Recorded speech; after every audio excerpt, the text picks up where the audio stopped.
É a radiação de Maria, é a radiação da Mãe Divina. Não, não é propriamente o ritual sacerdotal, porque isso existe em outros pontos do mundo, na Polónia, na Hungria, na Rússia, inclusive. Sim, Medjugorje. Desculpe, eu não quero que se distancie também do objetivo aqui da palestra, mas para si, o ano passado e este ano, eu estava presente, foi a primeira vez que fui a Fátima de maio e assisti com muita gente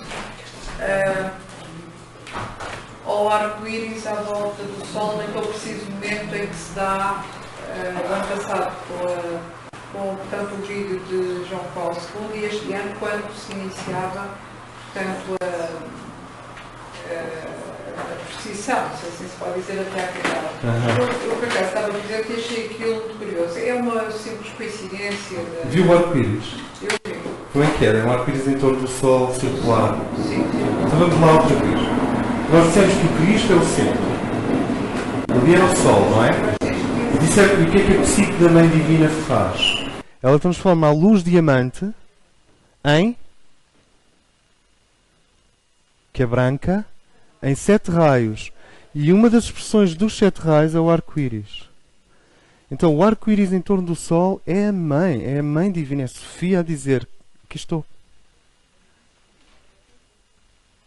Não consigo ser mais simples.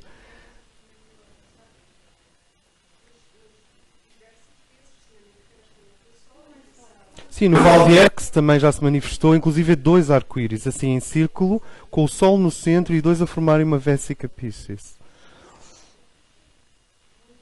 O que é isso? Isso é claramente, parece-me, a Mãe Divina. Sim, porque reparem, nós temos aqui um problema. A luz não reconhece as trevas. Não, as trevas não reconhecem a luz. O arco-íris, a divisão prismática da luz, a divisão do silêncio em 7 notas musicais, a divisão feita por Deus não é a divisão feita pelos homens. A divisão feita pelo... Vê bem, parece que estou assim a falar com... A divisão feita pelos homens é uma divisão que frequentemente mal conseguida, exceto quando é a ciência que faz divisão para analisar. Mas quando não é assim, a divisão feita pelos homens traumatiza, magoa, angustia e cria isolamento. A divisão feita por Deus, que é a psique, pode ser universal, máxima, os 7 raios, os 7 espíritos diante do trono. Pode ser no nosso quadrante local, os 7 raios no nosso quadrante local, a partir de Miguel e de Sofia. Pode ser no sistema solar, é uma divisão também. Afinal, Marte e a Terra estão divididos pelo espaço, pela distância, para não dizer que são corpos distintos.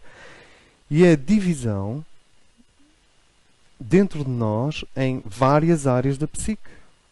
Precisam de reparar que nós não escolhemos os arquétipos. São divisões claras.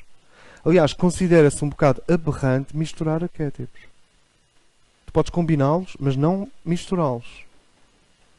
E essas divisões são feitas por Deus. Mãe, esposa, cientista, guerreira. São os vários arquétipos do feminino. Tu podes combiná-los, mas não podes confundi-los, em princípio. O que é o incesto? O incesto é uma corrupção de 2 arquétipos. Não sei se me faço entender. Já é interferir com a divisão que Deus fez. Não somos nós que criamos. Não é nenhum tabu inventado pelos homens. É um reconhecimento que a humanidade faz de divisões na psique. E essas divisões, se é possível dizer, não separa o homem aquilo que Deus uniu, não tente fundir o homem aquilo que Deus dividiu. Não sei se me faço entender. Nós podemos fazer uma síntese, mas não uma caldeirada. Se bem que há caldeiradas... Em nós, em cada um de nós, são as trevas do divino ou as da nossa psique? No nosso caso, são a mesma coisa. Já reparaste? As nossas trevas não fomos nós que criamos. Nós criamos o nosso karma, mas não as nossas trevas. A semana passada, quando falaste daquela introdução à astrologia, eu fiquei com a sensação que realmente aquelas trevas que estavam à volta do nosso mapa seriam os nossos karmas. Não. O karma não é treva. O karma... Destruíste esse karma. karma. O karma é construído por nós, é bem consciente, de certa maneira. A treva é inconsciente. Iluminado e transmutado, transformado. O que acontece é que quando tu te tornas um ser frequentemente ao centro de si mesmo, a tal obediência espontânea, quando tu tornas um ser quando tu deixas imantar pelo centro de ti próprio conscientemente, frequentemente, a função do karma começa a desaparecer. O karma só tem utilidade enquanto o indivíduo não vai à frente. Se tu vais à frente do karma, o karma começa-se a cansar. Porque ele já não te apanha. Então vem uma coisa kármica e tu dizes, o que é isto? Deves estar a brincar comigo. E continuas. O karma começa a... Porque ele é um recurso do universo para te proteger das trevas. Porque pelas lições tu vais mantendo o ritmo na direção do que está à nossa frente. As trevas da psique humana, quer dizer, exteriores ao círculo de luz, não são karma. E são a parte das trevas divinas que te foi entregue como cruz. Podem diluir. E vão-se diluir. Elas vão se transmutar. O que nós começámos hoje por definir foi 4 grandes áreas de trans. Hoje foi o encontro trans. Transubstanciação, transmutação, transformação e transfiguração. E estes 4 trans são a forma como a psique humana, luz, absorve as trevas à volta e as transforma. Olha, já disse. E as transmuta. E as transubstancia. Se forem mais materiais, transubstancia. Se forem psicovitais, astrais... E posso dizer, mas o que é isso de uma força astral, psicovital? É assim... Não sei. Experimenta ficar amarrado a uma cadeira durante uma semana numa cave e vais perceber do que é que estamos a falar. Vão acontecer coisas. Então, esses planos existem. E depois tens a transformação da dinâmica, da mecânica, do modus operandi, do comportamento. E depois tens a transfiguração da identidade. Sentem. Se quiserem, podemos fazer uma pirâmide. Não, ainda não. Eu tenho mesmo que acabar isto. A transmigração também entramos muito falado. Transmigração tem a ver com metapsicose, com o que se chama metapsicose. Depende. A transmigração para os gregos era uma coisa e hoje algumas pessoas falam de transmigração da mónada. Não é uma transmutação, uma transmigração da mónada. Em alguns casos, a entidade espiritual que vive numa pessoa pode-se ir embora e vem outra muito mais potente. Isso é uma transmigração monádica. Além disso, no fim de um ciclo, centenas de seres, milhares de seres podem ser transmigrados para mundos superiores. Superiores sempre implica que o triângulo pai, filho, mãe está cada vez mais equilibrado nesses mundos. Estamos aqui a falar na ascensão. E o caso, enfim, mais célebre da ascensão para nós aqui neste programa é o de Jesus, depois da morte. Ressurreição.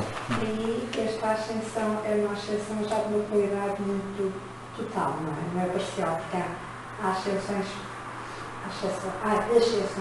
parciais. Aqui já estamos a falar de uma coisa bastante mais. Eu uma vez tive uma experiência, fui a uma zona onde havia uma senhora que produzia ascensão. Eu fui lá para ascender. E, sim. E então fui lá, combinámos uma troca. A troca era, eu ascendia e o que eu lhe dava a ela era tocar piano. Pronto. Fiquei por saber se tocava piano primeiro ou depois de ascender, mas acabei por tocar depois. Então o que era a ascensão? Ela fez uma série de coisas e depois no fim informou-me que a minha alma tinha ascendido. Já estava ascensa, pronto, já estava resolvido. Então, eu não posso garantir que não aconteceu algo positivo. Aconteceu algo positivo. Mas até com uma pastilha de mentol acontecem coisas positivas. Porque é fresco e sai aquele mentol pelo nariz. Agora, Isso não é a ascensão que nós estamos a falar. Isto vai ao encontro do que estavas a dizer. Então tu vais ver muitas vezes fim de semana da ascensão, a ascensão for dummies, a ascensão para totós, a ascensão sem mestre, a ascensão 24 horas para a ascensão, manual de ascensão. Eu não sei se sabes, pode-se continuar indefinidamente. Isso não é ascensão. A ascensão é a desancoragem definitiva dos protocolos da matéria, do espaço-tempo linear e da gravidade linear, e a tua biomassa entra em contato com aquilo que se chama a gravidade do paraíso. É outra gravidade.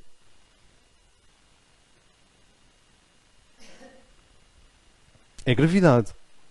Tu és grave. Isto é, tens massa.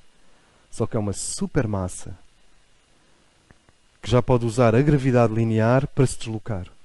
O mestre ascenso usa a gravidade do universo para se deslocar instantaneamente de um ponto para outro do planeta. Mas ele, se quiser, tem massa. Mas a massa que ele cria já não é a massa criada com a gravidade linear do universo. É a massa criada, isto é um outro nível de conhecimento. Isto é TOT. É a massa criada com a supergravidade do paraíso. A gravidade dos deuses não é a gravidade do universo. Por isso é que eles estão submetidos ao universo que criaram como criadores. Mas enquanto deuses deslocam-se livremente entre o seu trono e a singularidade central. Não sei se isto faz sentido. Há duas gravidades. Vocês, é assim... People... Não, é que estas coisas podem não fazer sentido quando são precoces ou quando vêm antes de tempo. E Lúcifer era muito bom nisso, pôr informação fora do lugar demasiado depressa antes de tempo. Ok, então vocês têm esta luz central e têm este círculo. No homem, esta divisão do problema em 4 quadrantes, com o centro, dá origem à astrologia. A astrologia é a cristalização do conhecimento dos deuses, luz, das trevas, não luz, e da respiração, da tensão entre as trevas e a luz, que nós chamamos psique. E obviamente que, neste caso da astrologia, a divisão é feita em 12 grandes quadrantes. 4 quadrantes, 12 grandes correntes energéticas. Não podemos falar aqui dos 12 raios, parece-me, porque alguns destes combinam vários dos outros. Mas sabemos que o terceiro raio está claramente associado a Virgem. Sabemos que o segundo raio está associado a Sagitário. Sabemos que o primeiro raio está associado e o quarto estão associados a Escorpião. Sabem? Então, há uma relação entre os raios e os signos, e depois a astrologia esotérica vai ainda mais longe nisto. Onde eu quero chegar é que, afinal, a descrição da psique humana, feita pela astrologia, não é mais do que o próprio sistema solar, também ele, um centro crístico, um campo psíquico e trevas, fotografado para nós. Nós já passámos por aqui. O que é o mapa astrológico? O mapa astrológico é um hieroglifo da tua psique em sincronia exata com o sistema solar. De onde que não há uma astrologia de influência. Não são os planetas que nos estão a influenciar. Há uma astrologia de sincronicidade.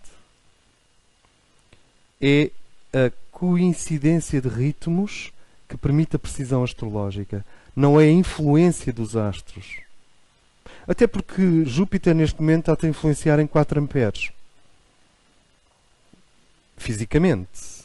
Claro que os logos seria outra coisa. Mas fisicamente, Júpiter são 4 amperes. Está-te a influenciar menos do que um motor de automóvel quando estás a conduzir.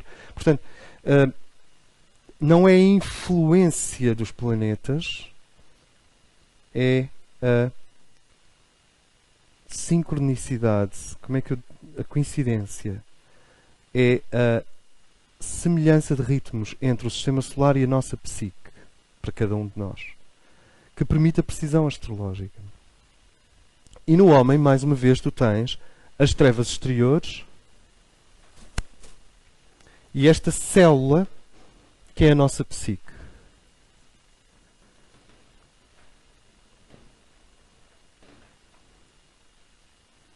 O Cristo ao centro, as cores da psique que iluminam e a membrana à volta. E se descermos na escala, chegamos à célula humana. E a célula contém o ADN ao centro, o citoplasma é como que a psique e a membrana celular. E as trevas é o que, é o que a célula deixa entrar e sair. É a própria transmutação, transubstanciação, transfiguração e transformação que a célula está a fazer no seu próprio plano. E nós podemos dizer, de uma maneira um bocadinho rude, que o primeiro quadrante está ligado à transubstanciação. Que o segundo quadrante está ligado à transmutação. Que o terceiro quadrante está ligado à transformação. E que o quarto quadrante está ligado à transfiguração. O que é interessante é que depois todos os quadrantes participam dos outros. Mas eu diria que o último de cada um deles, Gêmeos, Virgem, Sagitário e Peixes, terminam o processo. Ou seja, Gêmeos contém algo ligado à transubstanciação, que tem a ver com a informação mental capaz de transformar, de transubstanciar a matéria. Nós depois vemos as relações entre Gêmeos e a substância. Virgem, que é precisão, tem a ver com transmutação das forças astrais. Geralmente onde há ordem e ritmo, as forças astrais têm dificuldade em atuar demasiado. Sagitário tem a ver com a transformação da personalidade. E Peixes tem a ver com transfiguração em Cristo, na energia crística. E os pontos de resistência são... nós vamos ver isto melhor mais à frente. Mas os pontos de resistência são Touro, onde a substância tem mais força. Leão, onde o ego se pode tornar protetor das forças astrais. Escorpião, que pode paralisar o processo de transformação do indivíduo. E Aquário, que faz com que o indivíduo se prenda à humanidade e não consiga atingir o nível ainda mais profundo espiritual de Cristo. Isto é, pode prendê-lo no idealismo e não permitir o mergulho em Cristo. Estes são os fixos. Estes são os cardinais e estes são os fixos. Mais à frente, nós vamos ver isto melhor. O que eu quero dizer é que o mapa astrológico é um mundo. E ele, afinal, reproduz a mesma relação do paraíso com o universo, a mesma relação de um Deus e de um filho e de uma filha criadores com o seu universo, a relação de um sistema solar com os planetas, a relação de um povo, de um planeta com a sua humanidade, a relação do indivíduo com o seu campo psíquico. E o que é interessante é que as trevas, como nós dissemos, têm poder, mas não têm visão. Isto é para terminarmos por hoje. As trevas vão ser obrigadas pela Mãe Divina ou seduzidas. Persuasas. Agora já estamos com pena das trevas. Exatamente. Ótimo. Elas vão ser seduzidas, vão ser convidadas. É um processo de persuasão. É muito interessante a noção de domar no circo. Domésticos, domar, casa, trazer para casa. O domador é curioso, ele vem de dominos ou vem de domos? Se alguém me puder ajudar, porque eu não sei. Vem de casa ou vem de domínio? Ou será que casar e ir para casa é ficar sob o domínio? Como?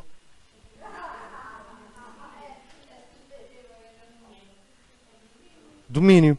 Então, esse domínio, que é representado na carta do tarot, a força, essa figura feminina que faz assim a cabeça do leão e o obriga a fazer este movimento, ela não está a destruir o leão.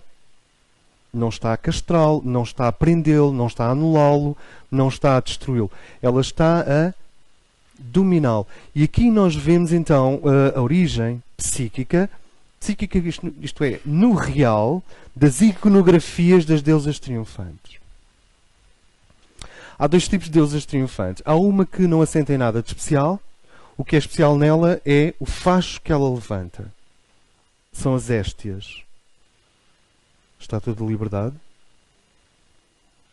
E as figuras ligadas à eletricidade. As figuras da Belle Époque. Sabem? Aquelas que fazem assim com uma luz. Da Art Deco. As graças, aquelas figuras de bicicleta com uma luz e afinal são um candeeiro em bronze e por aí fora. Sempre que vocês têm uma figura, uma deusa que faz elevar a luz, é uma Éstia. Chama-se idealismo. Agora, when the going gets tough, the tough gets going. Então agora entramos nas Madalenas. As Madalenas não são Éstias. Quem? As Éstias? Sim, agora a ordem de Madalena, a ordem de Isis é outra coisa. E que coisa outra é? É que vocês veem Kuan Yin sobre um dragão. Se vocês forem às representações de Kuan Yin, ela desliza sobre um dragão. Quando tem uma figura feminina com 2 leões, ou com 2 panteras, essa é uma deusa triunfante e tem a ver com o poder da Mãe Divina, Shakti. Shakti Kundalini. A luz da Mãe Divina é Shekinah. O seu poder puro é Shakti. E então, agora, é a Mãe Divina, não somos nós, é a Mãe Divina. As deusas poderosas não devem ser confundidas com as Éstias, porque o poder da Éstia é só o poder de elevar um ideal, para que toda a humanidade o veja. Como a humanidade está muito longe, ela tem que pôr aquilo muito lá em cima. Agora, as outras, as Shaktis, são essa deusa que conduz uma pantera, que conduz um dragão, que conduz um urso, que conduz um lobo. Há muitas imagens da deusa celta e nórdica com o lobo. Porquê é que estas imagens foram hipersexualizadas na ilustração e na internet, etc.? Eu não sei. Provavelmente porque tem de haver uma alta consciência sexual no indivíduo que depois faz essa condução das forças. Mas uma consciência sexual avançada e uma hipererotização dessa deusa não parece justificação suficiente. Portanto, ali as imagens já estão a tentar atravessar um bocadinho a zona de equilíbrio. Não sei se me faço entender. Isto não é puritanismo da minha parte. Como? Sim, não, quando uma imagem é para ser sexual, é sexual. Agora, misturar as coisas é complicado. Porque passam mensagens confusas, sobretudo às pessoas mais desprevenidas. Então, tu tens essa deusa com o animal, que controla o animal, e que atravessa toda a literatura clássica, e que atravessa imensos quadrantes do nosso entendimento, e tem muito a ver com a Bela e o Monstro. Bela e o Monstro. Então, a noção é de que, para aplacar a fera, não é o guerreiro que vai lá, é a Bela. A Bela e o Monstro é um tema que vem da antiguidade mais profunda. Também há o Belo e a Monstra, que são as relações entre Marduk, que era belo, e Tiamat, que era uma deusa monstruosa das profundezas. Claro que depois esta gente transfigura-se sempre. Transfigura-se não. Tem aquelas metamorfoses sempre que querem. O que acontece é que esta Bela vai fazer com que, portanto, a tua psique irá fazer com que as trevas deem 3 voltas ao zodíaco. 3 foi a conta que Deus fez. Estas 3 voltas, 1, 2, 3, já tem 4. Bom, 3 voltas ao zodíaco. Isto é muito importante. Não são 12 signos. São 36. 3 vezes 12. Carneiro 1. Touro 1. Gêmeos 1. Câncer 1. Leão 1. E assim sucessivamente até Peixes 1. E o que é que vem a seguir a Peixes 1? Carneiro 2. Reinicia-se. E depois o que é que vem a seguir a Peixes 2? Carneiro 3 até Peixes 3. Em Peixes 3 abre-se o conduto das forças das trevas, que nessa altura já não são trevas coisa nenhuma. Não estão não estão iluminadas. Estão iluminadas. É claro que há muita iluminação. A luz entra nas trevas. Este rito, este 3 vezes 12, este 3 vezes 12 marca a evolução psicológica das trevas à luz. Em termos estritamente hindus, nós podíamos falar de Asat para Sat. Krishna conduz-me da mortalidade à imortalidade, do irreal ao real, das trevas à luz. Conduz-me quem? Se vocês já foram minimamente iniciados, a vossa consciência está à frente das trevas. Então não é a consciência que vai ser conduzida, é tudo o que está ligado à consciência, que são as trevas. Olhem para a vossa consciência. Trevas à frente, luz à frente e em cima, trevas atrás e abaixo. Trevas atrás. Bom, elas têm a ver com o passado. Têm a ver com a retaguarda do universo. Então a consciência é este ponto de vanguarda no universo. É o ponto de vanguarda no universo. Daí que eu não saberia responder são as nossas, são as do universo. São com certeza ambas. Não é aprendido que o divino está nas nossas costas. Com proteção. Sim. Sim, isso tem muito a ver com noções como o anjo da guarda. Quando eu está aqui, que é a minha barriga, e o divino está nas costas, que são os outros. Os almeadores. A metal das nossas trevas. Sim. Jung dizia que quando tu encontras um dilema insolúvel, Deus está mesmo ao teu lado. Nesse momento. Que são as grandes crises e aquilo que tu não consegues resolver. Imagina que amas 2 pessoas ao mesmo tempo, com a mesma intensidade, da mesma maneira. O que é que tu vais fazer?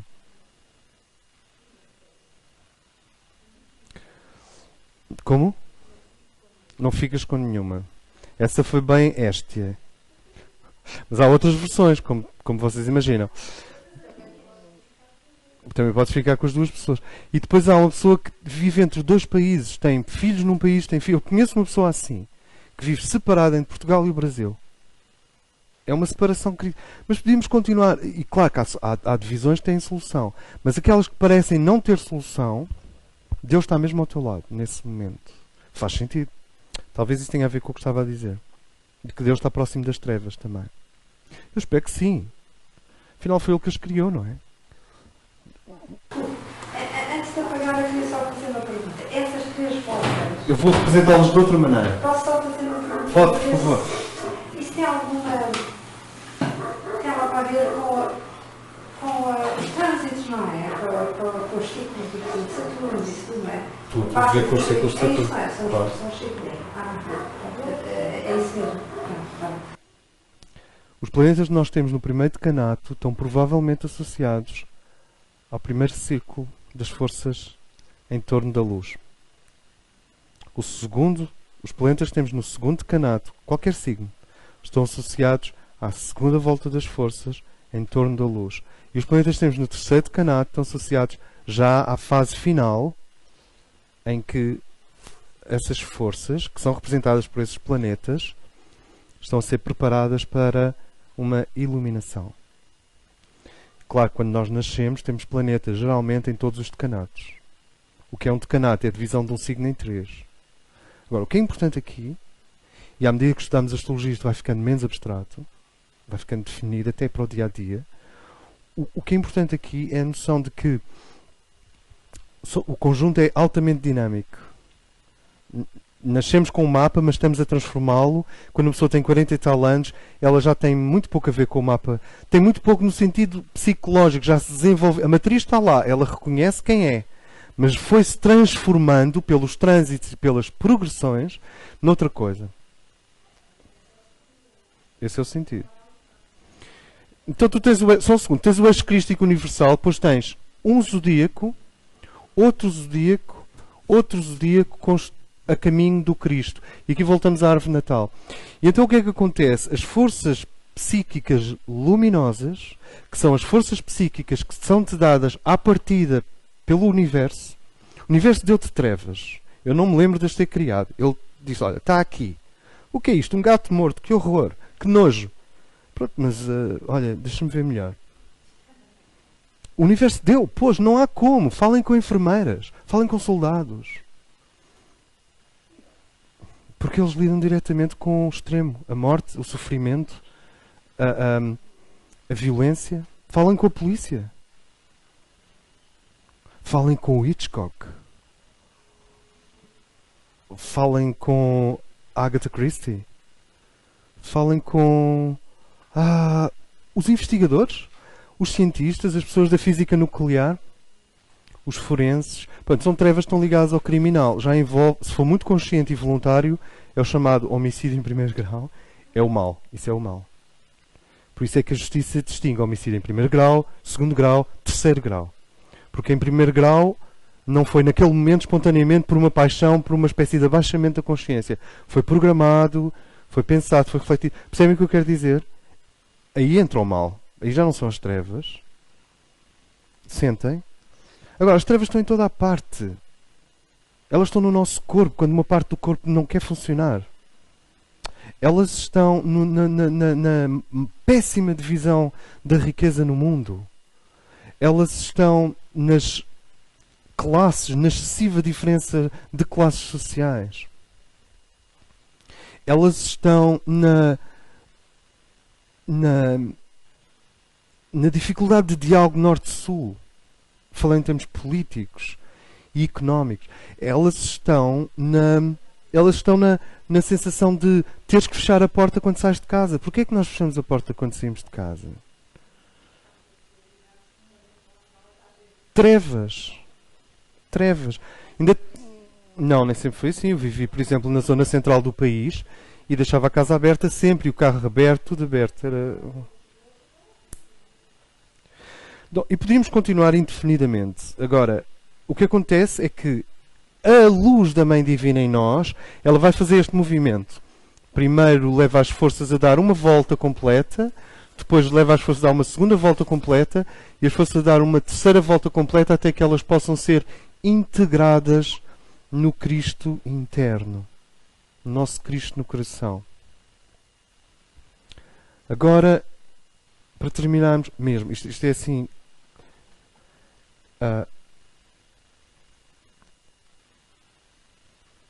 este caminho em espiral em torno do eixo é a grande escola psicológica da vida. E o retorno ao eixo, ciclicamente, independentemente do caminho, é o que nós chamamos espiritualidade. As relações entre espiritualidade e caminho psicológico são evidentes aqui. Sem espiritualidade não há caminho psicológico.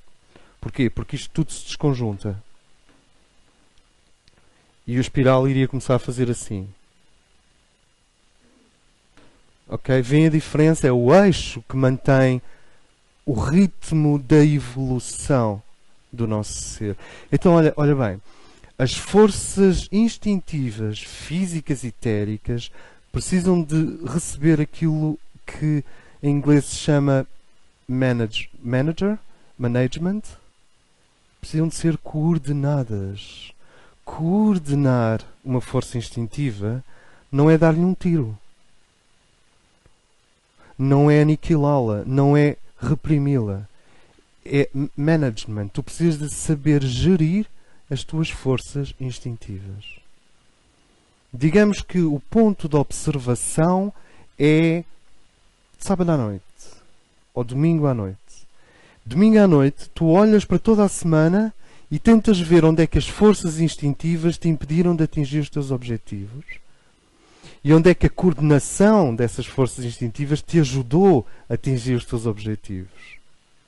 Gestão. Claro que há forças instintivas já geridas e outras por gerir. Por exemplo, a inércia, a preguiça é um instinto. Um instinto para não fazer nada. E o indivíduo tem que gerir isso. Significa que ele não pode estar sempre a trabalhar furiosamente para contrariar a preguiça. Ele tem que combinar. Agora, o ponto é sempre o mesmo. Tu atinges, ao fim do mês, ao fim da semana, qual é o teu objetivo, primeiro? Quais são os teus targets? Onde é que tu queres chegar? Vamos falar à culture. Quais são os teus targets? Onde é que tu queres chegar? Qual é o teu ponto, o teu alvo? Se as forças instintivas descoordenadas, estar a conversar com os amigos sem fazer nada no restaurante, que é uma coisa que eu adoro fazer, tem muito de instintivo. É o instinto gregário. É muito melhor estar ali com as pessoas do que ir ficar sozinho frente a um computador para terminar um artigo. Não sei se me faço entender. Quais são as tuas forças instintivas? Quais são os teus objetivos? Como é que tu coordenas? E como é que vais fazer a autoavaliação? Ao fim da semana? Ao fim do mês? Estás satisfeito? Estás insatisfeito contigo próprio? Coordenação. Coordenação? Então, estas energias que vêm das trevas, portanto, as trevas estão aqui fora. Elas não estão...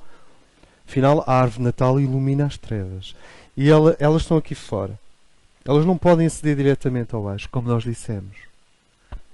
Então elas começam a andar à nora. O trabalho de psique dinâmica é ajudar as forças a andar à nora. Mas cada vez que elas dão uma volta, elas vão se tornando parte de ti. Vêem? Vocês sentem toda aquela questão dos sufis, dos derviches. No outro dia alguém me perguntava porque é que eles não ficam tontos. Eles não ficam tontos porque eles estão sempre a olhar para um ponto no punho. Aqui. Tu ficas tonto porque aquilo está tudo a andar à roda, não é? Mas se tu fixares um ponto no punho aqui um ponto, e eles chegam a pôr uma marca. Se tu fixares sempre este ponto, tu não ficas tonto. Porque não estás a olhar, tu estás a olhar para o punho, não para as coisas andarem à roda. Logo, para o teu cérebro, a imagem não está a ser uma imagem de algo a andar à roda, mas de algo que está parado. Mas o que está ali a ser feito é que é uma dança que reproduz a qualidade de Sofia em ti, de receber as trevas, não as excluir, dar-lhes as boas-vindas, coordenar os instintos e a mente e tudo mais, e, sem parar, até ao êxtase. Que é o objetivo da dança. Seria talvez o objetivo de qualquer dança.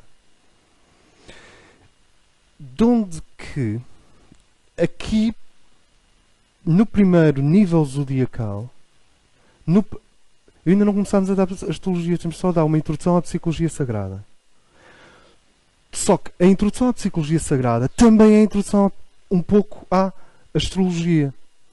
Neste primeiro nível zodiacal, predominam as forças das trevas ainda. Ou seja, aqui a mãe está a chamar as trevas, então ela é muito ingênua, a mãe.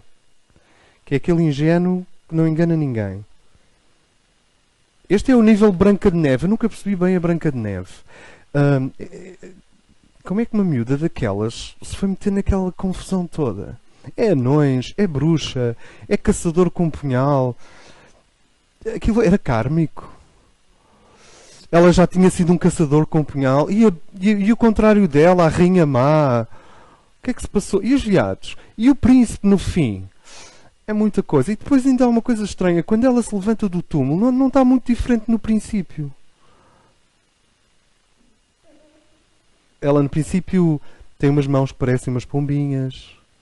E à volta das mãos que parecem umas pombinhas, estão pombinhas. E é só pombinhas. E tem um poço e lava e... Está a estender roupa. E a bruxa má que nessa altura é a rainha. A rainha, não gosta dela.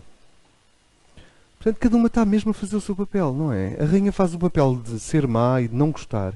E ela faz o papel de ser branca e inocente e ter aquele corpete preto com as mangas em balão brancas, típicas da Suíça ou da Alemanha.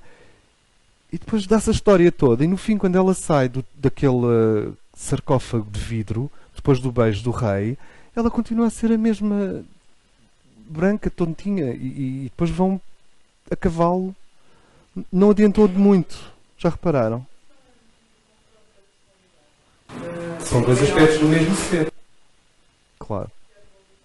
É a dualidade. A bruxa má é ela própria e a Branca de Neve é a própria bruxa má, ou se quiseres a rainha má. Sim. Só que a sensação que eu tenho no filme de Disney é que afinal ela no fim não está assim muito iluminada. O cavalo parece mais inteligente que os dois. Que o príncipe e que a Branca de Neve. Agora, neste primeiro nível, as trevas predominam.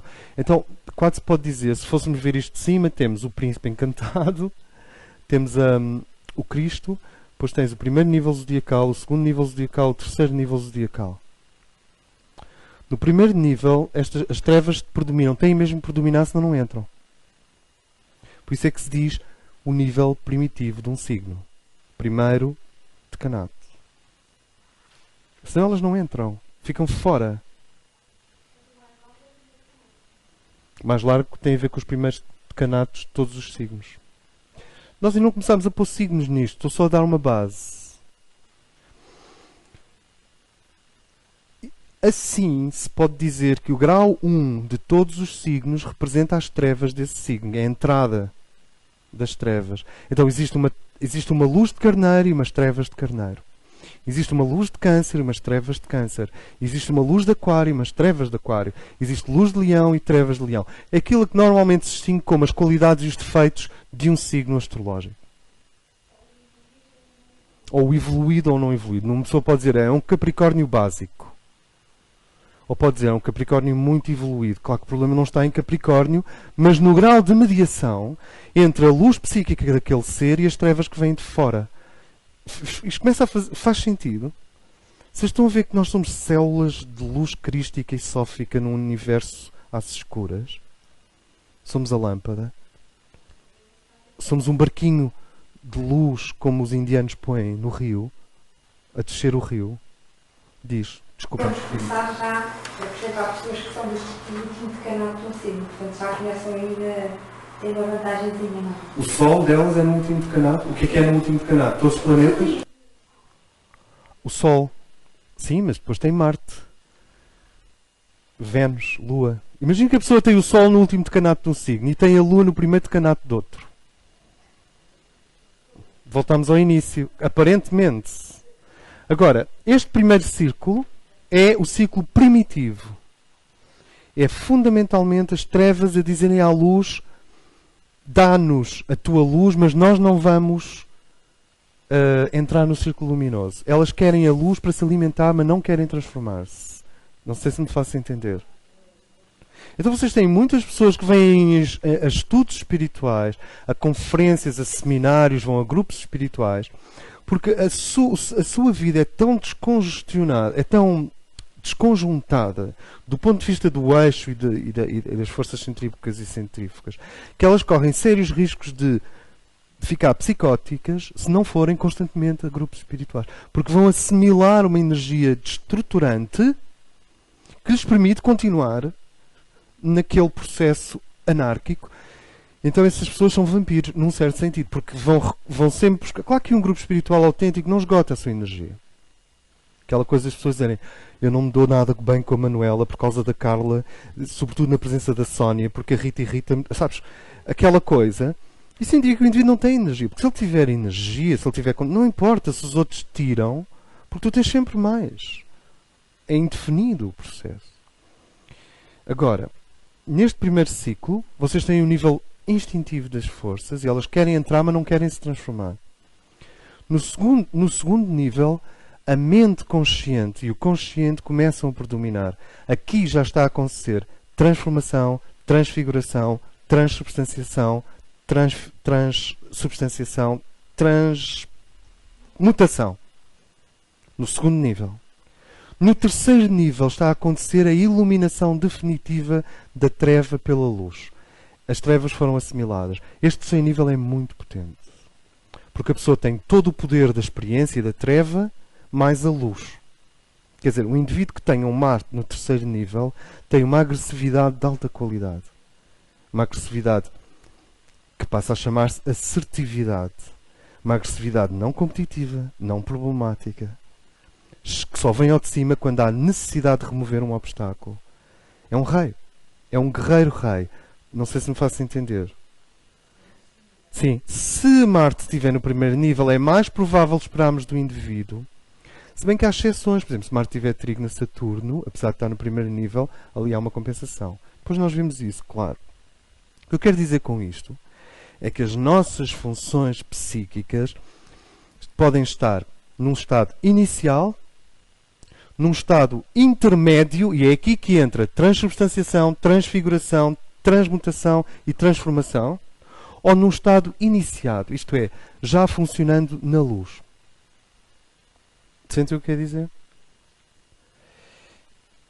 E esta é a breve história de como as trevas chegam à luz. E nunca seria só assim se da luz de Cristo não viesse um movimento inverso na direção das trevas, que é o próprio movimento de Sofia para fora. Digamos que o movimento do centro para fora é Sofia indo ao encontro das trevas, e depois o movimento da periferia para o centro é Sofia trazendo as trevas para a luz. Curiosamente é ela que faz esse movimento.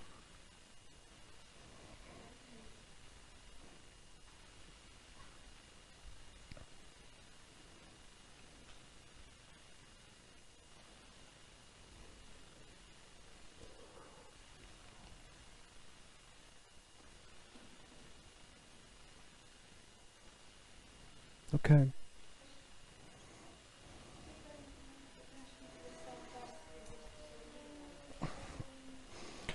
Ela continua pelo terceiro nível dentro. Não, é porque há primeiros níveis. O segundo é o início do processo já de mutação. Digamos que a mutação da matéria é transubstanciação. A mutação da psicoafetiva é transmutação. A mutação do comportamento, do funcionamento é transformação. E a mutação da identidade... falta aqui dizer uma coisa. Quais são estes blocos que nós temos estado a ver? Luz, treva, e obviamente que esta espiral pressupõe um outro conceito entre a luz e as trevas, que é o tempo.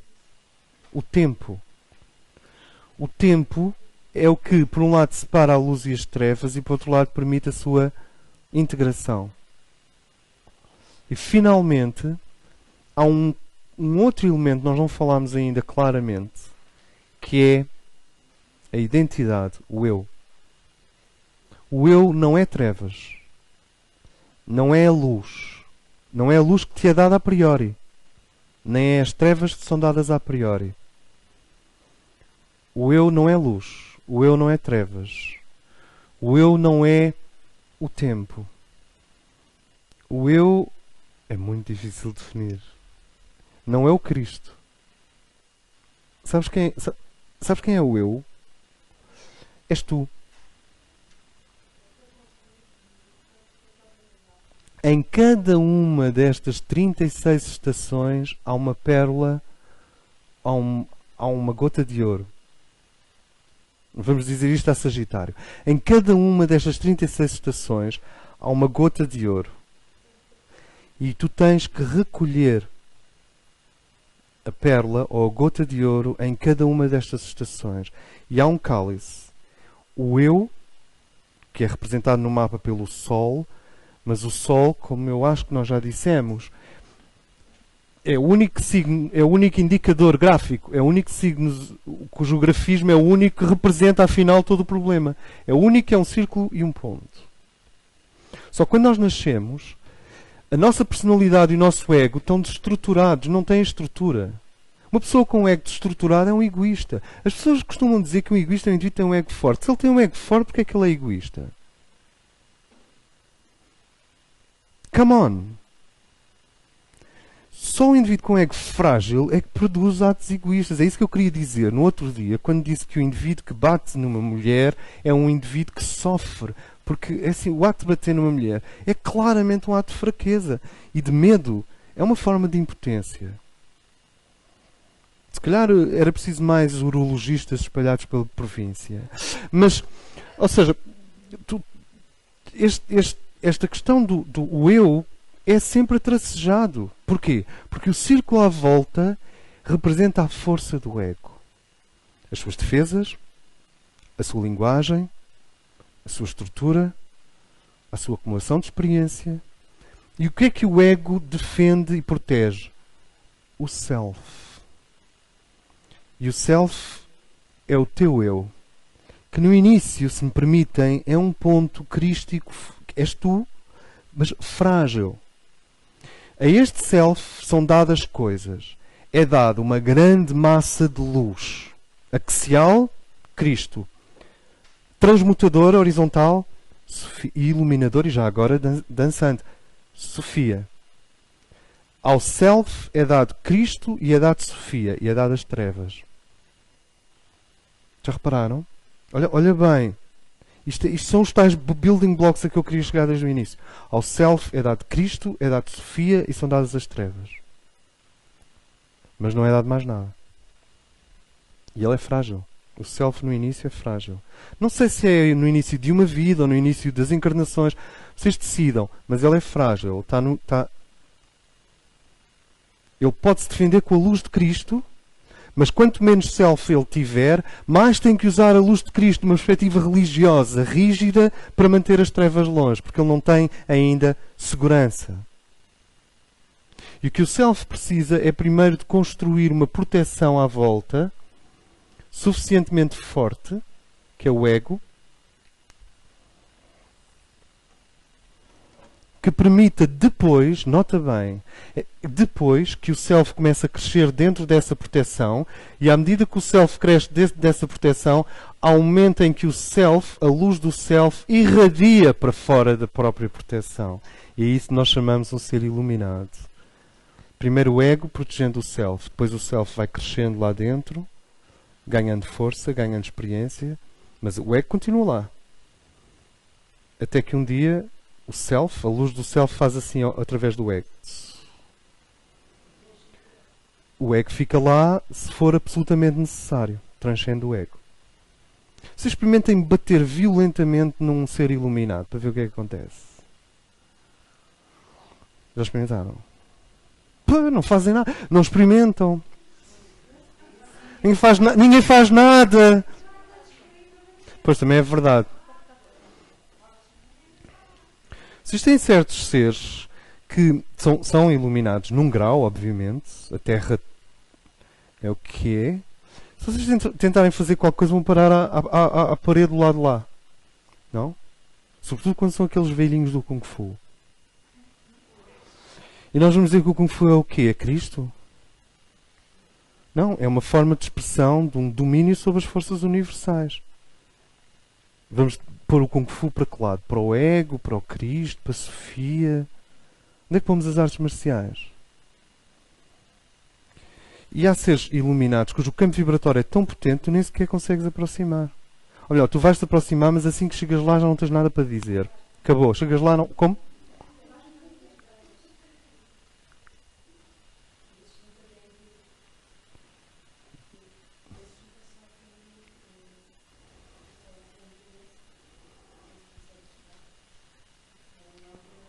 O que quer dizer que eles são bastante ativos na sua paz. É uma paz poderosa.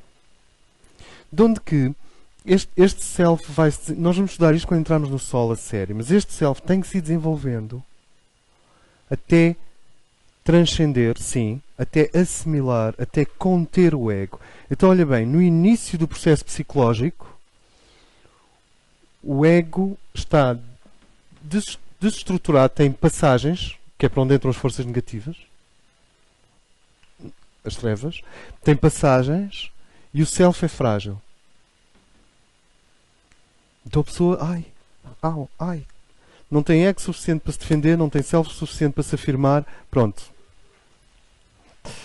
E assim vai o mundo. Entretanto, gradualmente, pela força da experiência, e aqui que entra Saturno, pela força da experiência, o ego começa a ser fortalecido, estruturado. É muito interessante porque há sempre um guru para se aproximar de ti, para te dizer que tens de renunciar ao teu ego nesta fase. Parece sempre alguém a dizer: você é muito egoísta, você é muito orgulhoso, você é muito potente, você tem um ego muito forte. Está bem, a gente depois conversa, tem uma mente muito forte. Está bem, nós depois conversamos, mas para já eu não vou dar o meu poder àquela pessoa. Tu tens de te tornar indiferente se te falam do teu ego, do teu egoísmo, da tua vaidade. Perante os outros, tens de te tornar indiferente. A menos que a coisa seja num nível de tal forma patológico, mas acho que isso é evidente para todos, não? Então, há um momento em que tens que ignorar essas coisas, porque isso é uma enorme perca de tempo. Tu precisas é de cuidar da qualidade disto e da qualidade disto, mais nada.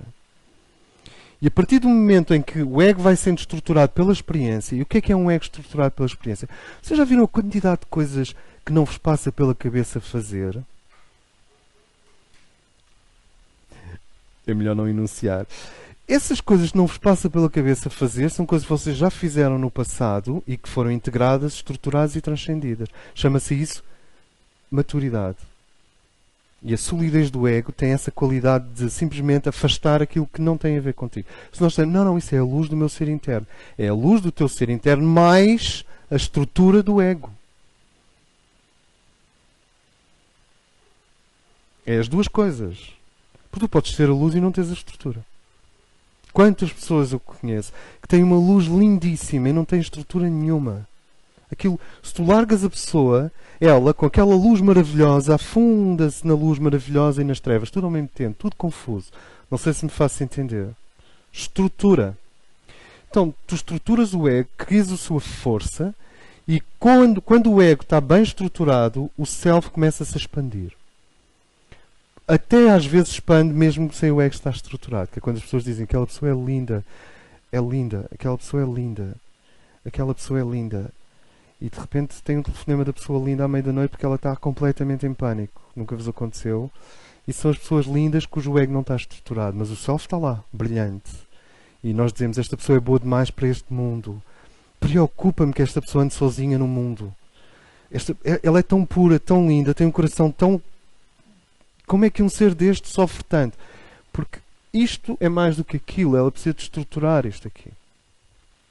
É quando o psicólogo diz à mulher que está quase a divorciar-se: quando é que você aprende a dizer não? Conheces esta frase que já... Pronto, é isso. Então, isto vai se estruturando. Até que há um momento em que o self, este germe de identidade, absorve o ego, integra-o, integrou o ego e transcende-o. Vocês não empurram o ego, vocês trazem para dentro e transcendem. Então um dia são um eu pleno, um self, com um ego integrado. Mas ele está lá a fazer de estrutura da mesma maneira. Vocês não estão a ver o meu esqueleto, mas ele está aqui.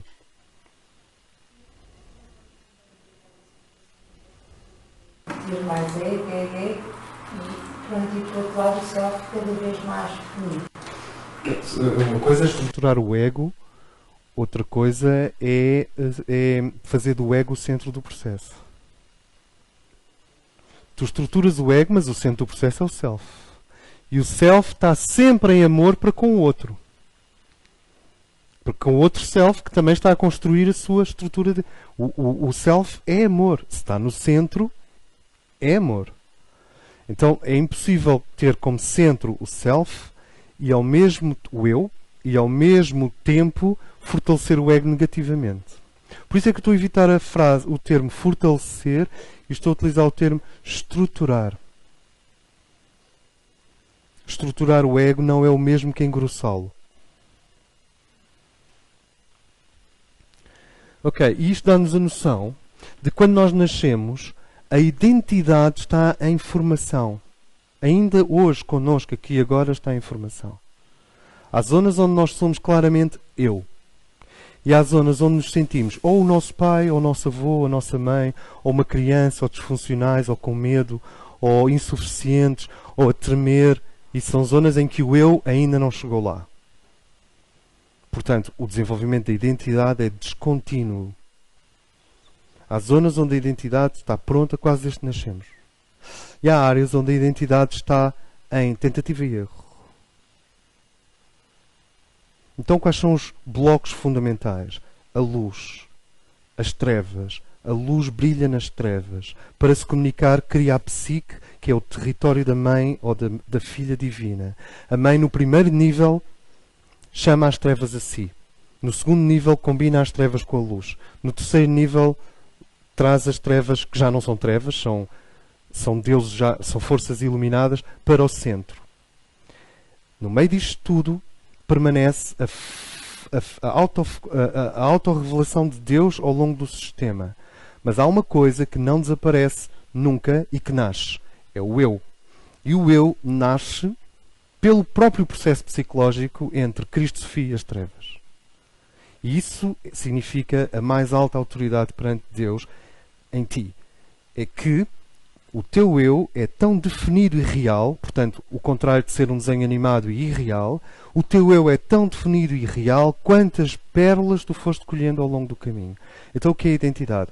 A identidade é uma vibração que não é nem Cristo, é um núcleo que não é nem Cristo, nem Sofia, nem o teu eu superior, nem a mónada, nem Deus, nem a Trindade.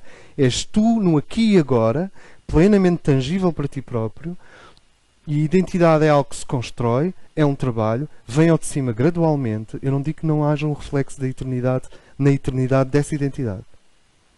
Mas aqui e agora tu estás a construí-la. E à medida que tu a constróis, tu tornas-te forte. E Cristo não quer uma força sem a tua identidade. Sofia não precisa de ti sem a tua identidade. E, portanto, a identidade e o eu, não confundir com o ego, são o centro de todo o processo cósmico neste nível vibracional em que nos encontramos. A forma como fazemos as pontes entre o que o universo nos deu, por exemplo, ele deu-te luz e deu-te trevas, mas não te disse como ligá-las. Tu vais ter que o fazer. Ele deu-te os building blocks, mas não te deu as pontes. A forma como nós criamos as pontes nos grandes blocos que o universo nos deu, e precisamos do tempo para isso, é o teu Dharma. E isso gera a tua identidade. A identidade é o resultado de pontes bem estruturadas, bem conseguidas. Como diziam os nossos amigos, é preciso dar a volta por cima. O que é dar a volta por cima? Fazer uma ponte entre duas coisas que parece que estão a afastar.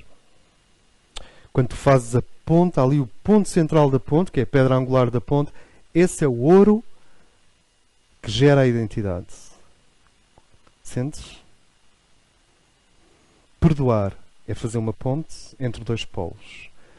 Tu só perdoas a sério se o teu eu vier ao de cima nisso. Se tu te sentires mais real nisso.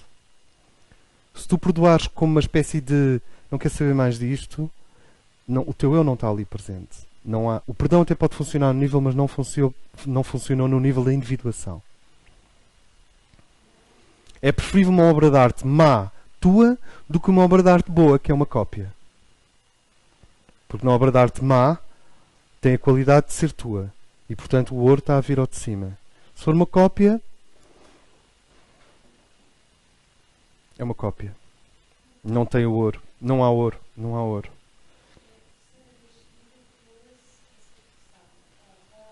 Diferente. É melhor seguir o teu Dharma mal do que o Dharma teu bem. Sim. É melhor fazeres uma coisa tua mal do que fazeres uma coisa do outro bem. E agora que isso aí é em 15 dias. Olha, o evangelista quer levar toda a gente para Cristo, mas à custa do self, do livre-arbítrio e da liberdade. Porque a regra moral é tão forte e tão rígida, e há certos ambientes espirituais onde é assim, que o indivíduo aproxima-se imenso de Cristo, mas nunca se consegue fundir, não tem self. Nem nunca fundir, quer dizer, integrar, nem passar pelo canal crístico com o seu eu, rumo ao seu destino cósmico, que não é Cristo, é o Pai. Não sei se me faço entender. Cristo é a barca, não é o destino. Sim? Sempre que houver uma espiritualidade que é como uma cunha na nossa cabeça, ela pode dar uma sensação de alta proximidade ao divino. E dá. E é fantástico. Entretanto, o self, a autonomia, independência cultural, isto não tem nada a ver com a mente, nem com o ser intelectual. Tem a ver com esse resíduo luminoso do universo, que é a razão de ser deste alambique todo, que é o universo, que é a identidade e o eu. E a identidade nunca desaparece. Nem nas mais altas contemplações, em que tu te fundes, realmente te unificas com a mente da mãe e com o coração do filho e começas a sentir a magnificência do pai, o sentido de si, continua lá. O objetivo último não é um êxtase em que o sentido de si se apaga, mas é uma combinação supremamente elegante entre o sentido de si, o self, a identidade, e a panorâmica cinematográfica quase infinita do universo e das três potências divinas, o Pai, o Filho e o Espírito Santo.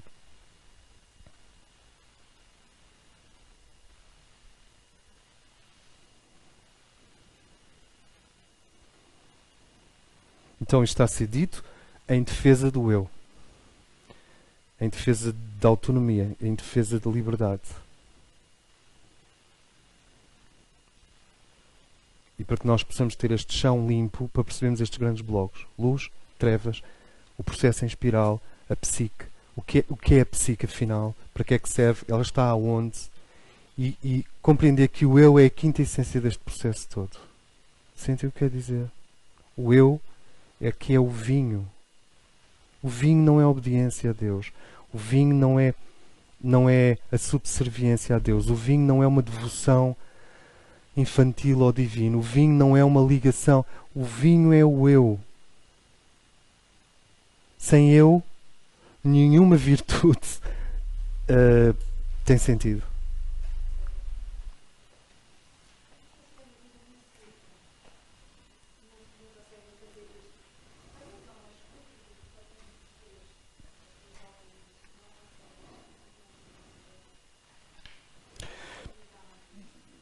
E fazer esse processo todo. Eu penso que continuam noutros planos, ou retornam. Ou retornam. Ou então vieram só terminar qualquer coisa que faltava. Ela é curta do nosso ponto de vista, mas para o ser realmente que reencarna, só faltavam aqueles aspectos. E, por exemplo, em 20 anos ou em 15, estão feitos.